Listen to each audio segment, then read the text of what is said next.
U.S. college campuses saw anti-Israel protests of an almost unprecedented scale last month. It prompted President Joe Biden to pause arms delivery to Israel. But does this signal a change in U.S. policy towards Israel, or simply a hiccup in a so-called iron-clad relationship?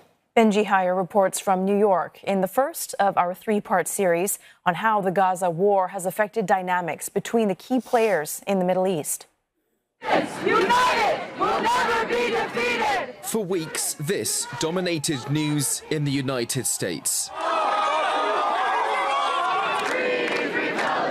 It's a genocide. People in Palestine are not being even spoken about. And the Zionist state of Israel has been committing ongoing massacres for 7 months now. Calls to boycott Israel, to stop supplying the country with weapons. The people, united, will never be divided! Vows to never back down. Never be divided! Here is where it all began, Columbia University in New York. The college cancelled its main commencement ceremony in response to the encampment. Instead, graduates have a mass for their own end-of-year student-led celebrations. But the mood is more muted, and the protesters' aims remain unfulfilled. Now there's little talk of Gaza at Hamilton Hall, once the scene of a siege by students. Palestine stickers stripped away, a rare remnant of past protest. There is still resistance. At Duke University in North Carolina, a handful of attendees at its commencement walked out during Jewish-American comedian Jerry Seinfeld's speech. But the impact, say diplomatic observers, is limited. I don't think that the campus protests had much effect on the administration's calculus in this regard.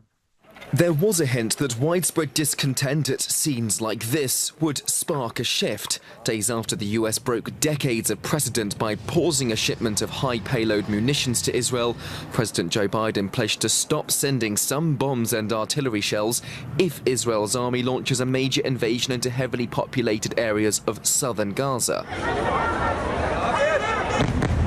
Only for the White House to then inform Congress that it intends to transfer $1 billion of additional arms to Israel, on top of the several $1 billion of military aid already approved. This latest package, the White House says, for Israel's security. The United States has sent a massive amount of military assistance to Israel to defend itself against all threats, including Hamas, Hezbollah, and Iran and its other proxies. We are continuing to send military assistance, and we will ensure that Israel receives the full amount provided in the supplemental. But the timing has raised questions over the administration's intentions. If the initial suspension was designed, at least in part, to send a message to Prime Minister Netanyahu, this notification of this $1 billion arms sales sends the opposite message, which is that business is as usual. Cue confusion and consternation on Capitol Hill. Republican Party lawmakers moved to protect future consignments by approving a bill to force the delivery of weapons, accusing Joe Biden of, quote, turning his back on Israel, as some Democrats condemn colleagues from their own party for denouncing the student protests. Congressman Rashida Tlaib, pictured here, is one of the representatives for the state of Michigan.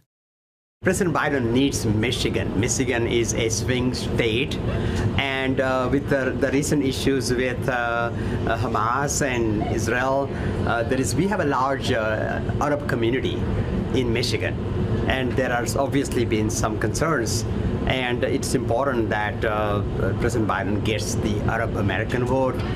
The campus protests have fizzled out, in part due to it being the end of semester and because law enforcement shut down many of the demonstrations that took hold nationwide. US support for Israel goes back multiple administrations and extends across the partisan divide. Changing that was never going to be easy. What I've been saying to young people and people who care about this issue across the country is, look, we need to continue to push for a change in policy. That is how politics works. You engage, you push, you try to make something happen. And it is happening. I believe the president is hearing those voices. As the US heads for what could be a tightly fought presidential vote in November, it'll be seen in months to come if the attitudes which inspired the anti-Israel protests remain entrenched within the hallways of Washington and beyond, and if they'll ultimately cost Joe Biden his re-election bid. Benji Hyer, CNA, New York.